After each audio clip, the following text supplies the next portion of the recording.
राजाला घोडा घ्यायचा होता. राजा म्हणलं त्या आंधळ्याला घेऊन जाऊ. घोडा घेताना नेलं 1,00,000 रुपये घोड्याची किंमत केली. तिथे आंधळ्याला विचारलं घ्यायचं का घोडा. आंधळ म्हणलं हे घोडं चांगलं आहे पण हे घोडं पाण्यामध्ये बसतंय, घ्यायचं तर घ्या नाही तर नका घेऊ. आता राजा म्हणलं घोडा पाण्यात कसं बसत.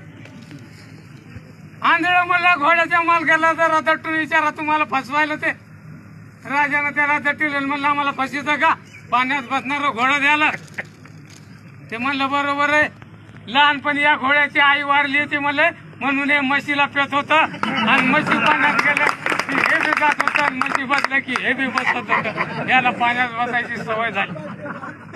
सौदा कॅन्सल झाला. राजा खुश झाला.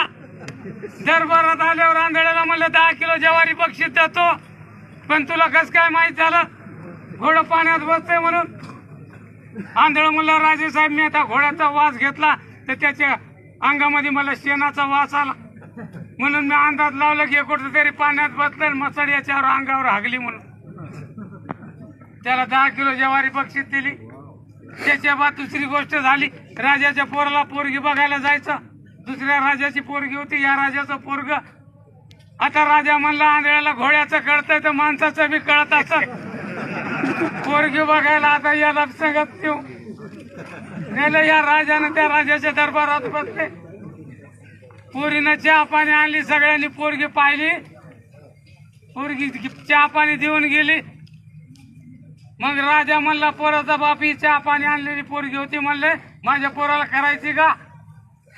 आंधळ म्हणलं मला कुठं दिसतंय म्हणलं. त्या पोरीच्या अंगाला हात लावून सांगतो म्हणले हात लावले अंगाला. पुन्हा बोलिलं पोरीला. आंधळीच्या पुढे उभी केली. पोरीच्या अंगाला हात लावला आणि पोरीला जा म्हणलं. आणि राजाच्या कानात सांगितलं म्हणलं राजे साहेब ही पोरगी राजाच्या पोटची आहे पण राणीच्या पोटची नाही. बाप राजा आहे पण आई राणी नाही. आई दुसरीच बाई येते नाचणारी बाई. करायची तर करा नाही विचार. ते राजाला म्हणलं ते म्हणलं हुंड्याचं काय बोला, पण ही पोरगी म्हणले माझी नाचणारी बाईची मीच बाप आहे, आई राणी नाही. सोयरीक बी कॅन्सल केली आंधळ्यानं. राजा म्हणला पुन्हा तुला 10 किलो ज्वारी बक्षीस देतो, पण तुला कोणा सांगितलं होतं ही नाचणाऱ्या बाईची पोरगी आहे म्हणून. आंधळ म्हणलं राजे साहेब त्या पोरीनं जेव्हा चहा पाणी आणलं पायाचे घुंगरं होते, तिच्या आवाजाची चाल नाचणाऱ्या बाईच्या आवाजासारखी होती. आणि दुसरी गोष्ट त्या पोरीच्या अंगाला हात लावला तर गार उभी राहिली. चांगली बाई अंगाला हात कसा लावली म्हणून मी अंदाज लावला म्हणले. पुन्हा राजानं 10 किलो ज्वारी बक्षीस दिली. आता म्हणलं माझं भविष्य सांग आंधळा, तुला हुशार आहे, मागलं पुढचं सगळं सांग. आंधळ म्हणलं तुमचं सांगितलं की माझं मुंडकं शाट करता तुम्ही. म्हणलं नाही नाही सांग. आग्रह केला. एकांतामध्ये सांग म्हणले. एकट्यामध्ये गेले. आंधळ म्हणलं राजाला राजे साहेब तुम्ही राणीच्या पोटची नाही राजाच्या पोटची नाही, हलकट घराण्यातली भिकार चोटावला ते तुम्ही. म्हणले असं कसं म्हणायला तू मुंडकं उडीत. ते म्हणलं माझं चूक असं तर मी फाशी घेतो, फक्त तुमच्या आईला जाऊन ही गोष्ट विचारा. तुमची आई म्हणली खरं आहे खोटं आहे तर मी शिक्षा घ्यायला तयार. राजा गेला त्याच्या आईकडे आणि म्हणलं आई आंधळा असं असं बोललं मला खरं काय ते सांग. त्या आंधळाचं मुंडकं शाट करायचं. राजाची आई म्हणली आंधळ्याला शिक्षा देऊ नको, त्याचं खरं आहे. एका युद्धामध्ये राजा मारला गेला, गादीला कोणी वारीच राहिलं नाही, मला मुलगा नाही राहिला, कोणीच नाही राहिलं. तेव्हा मी खोटं सांगितलं गरोदर आहे म्हणून.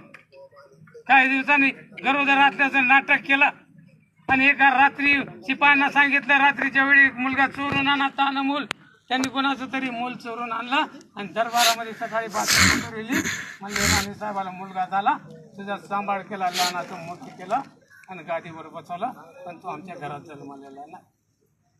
आता राजा अफजाला म्हणला आंधळ्याला ही गोष्ट दोघातच राहू दे, आता तुला कोणाला सांगू नको, पण तुला माहीतच कस काय झालं.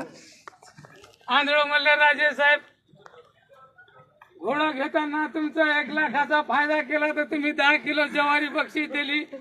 तुम्ही राजाची औलाद असते तर सोन्याचं लाकीट दिला असता. पुन्हा चोरी करताना तुम्हाला वाचिलं. तुम्ही 10 किलो ज्वारी बक्षीस दिली. राजा राणीची औलाद असते तर 10-5 एकर जहागीर दिली असती.